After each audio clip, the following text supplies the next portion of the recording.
Hello, everyone. This is Eco Colorado, where we bring you all of your environmental news and to-dos in 15 minutes or less. I'm Trisha Garcia Nelson. And I'm Ian Thomas Tafoya. We couldn't be more excited for you to take action with us today. Our show acknowledges that we are all on Indigenous stolen land and that we all must work collectively to restore the rights of Indigenous peoples in the Americas and across the globe.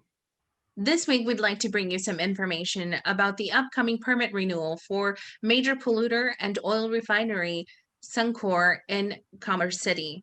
This upcoming week, May 1st and May 4th, you have the opportunity to come to a public hearing and raise your concerns about everything that's been going on at this refinery. Ian, you've been working in this fight for a long time. Can you tell us a little bit more about what exactly is happening at Suncor and why it's so important that people come out and raise their concerns? Absolutely, Patricia. I've been involved in fighting the Suncor Refinery since the last Title V permits, which were updated just a few years ago. I've been involved in their violations and the environmental projects that are being funded in the community. I have been involved in their water permitting and their pollution, and even had an opportunity to go to Washington, D.C. to talk about chemical disasters and my concerns about this facility.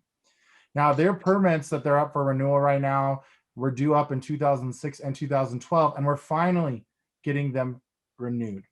However, the community has made very strong calls for denial. In fact, over these last 90 years, there have been so many malfunctions. In the last 5 years alone, there have been 108. Most notably Yeah, in 2020, when we saw large amounts of sulfur emitted from the refinery, causing yellow dust to fall down on schools and children and people. and the scariest part is about that is that we don't really know what these kids and what these teachers are breathing in. I mean, we already know all of these oil and gas facilities put off, harmful carcinogens, greenhouse gases. And the thing that scares me the most because of the situation that I'm living in is that we know for a fact that there are no safe levels of benzene. And yet we have plants like this that are able to emit all these harmful chemicals. In the 1990s, they certainly spilled benzene into the groundwater. This groundwater pollution still is in existence. And now we have forever chemicals known as PFAS in the water, and sample test welling shows thousands of times what would be a health and safety limit for people.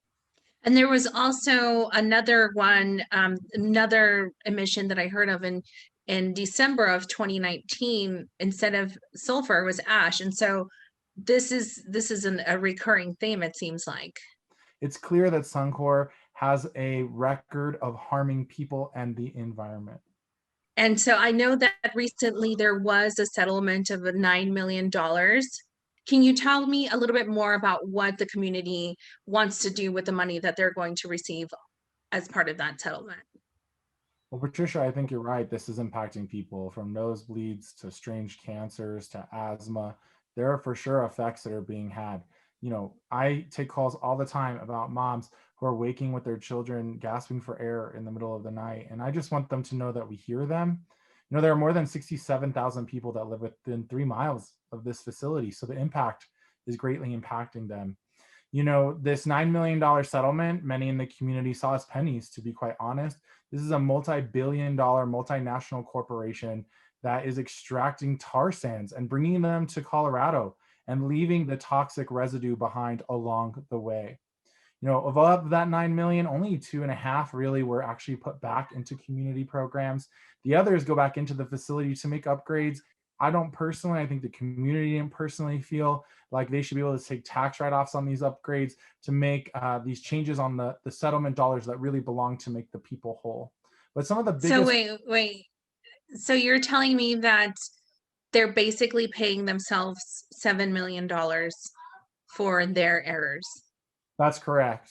And the community was left with just 2.6 to fight over amongst themselves for programs.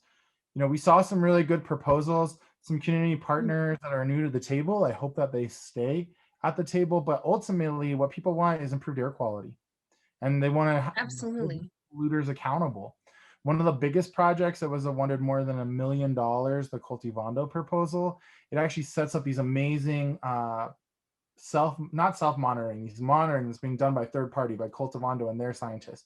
Because the community just doesn't trust the government, and they certainly don't trust Suncor. Mhm. And so the goal here is for them to really gather this information to look at the cumulative impacts. And at the same time, we at the Capitol are working on a bill that would create fence line monitoring at this facility and other polluting facilities in Commerce City and also Pueblo. And in this case, we hope that the data works together so that we can see what is coming off of the facilities and what is reaching people's homes, and then make policy that protects the people, of course.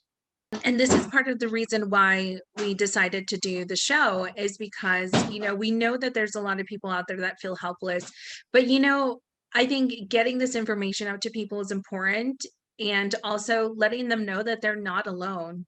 I mean, it's just, a little tiny group here of this podcast, but you're listening to the show, you have your friends listen to the show, and soon like 20, 30 people that know what's going on. And then those 20, 30 people go out and talk to other people, and that's the biggest thing about fighting these fights. It's a community coming together and raising their voice. I mean, totally. And I just have to give you some props. I know that you're teaching from home right now as we're recording this. I myself am a caregiver for my elderly grandmother. I wouldn't be surprised if she comes down here and knocks on the door, even though I didn't ask her to. And I think that what you're trying to say to the listeners is this is everyday people, right?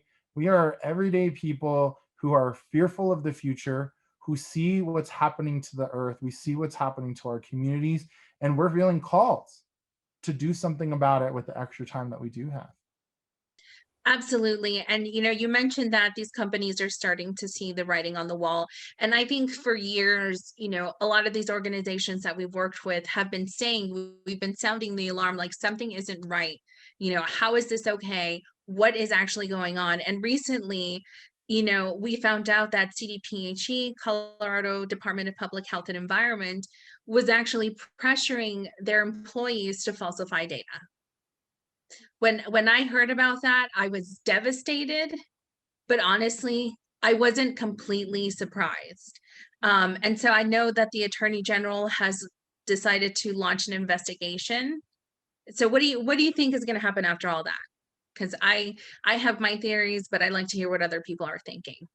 Well, devastated, vindicated, frustrated. These are all words that came to mind when I first heard about the whistleblowers. I want to be clear. It takes a hero to come forward to do what's right for the public health of people. And I want to start out by just saying thank you to all whistleblowers, and thank you to the public employees for environmental responsibility peer who represents them. If you're a city employee or government employee and you're listening to this right now, you too can be a whistleblower. And trust me, we got your back if you're doing the right thing to protect the people.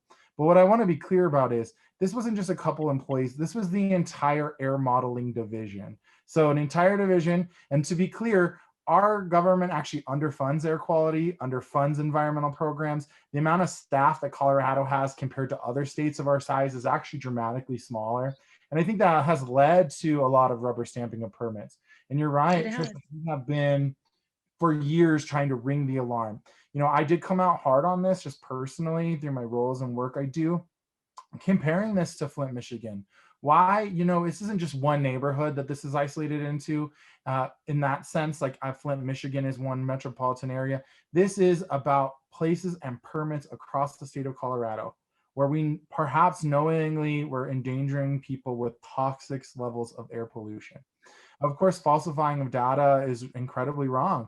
And we've asked Governor Polis and AG Weiser and the Environmental Protection Agency to leave no stone unturned, to really tell us in good faith what happened, because there's no way we're going to repair our environmental justice conversations if we already knew we couldn't trust the government, and then people inside the government came forward saying you can't trust the government. And this really connects to straight to Suncor, right? And they're saying this is going on for 10 years. We didn't see a single violation. We didn't see anybody going after them for years and years until this recent settlement.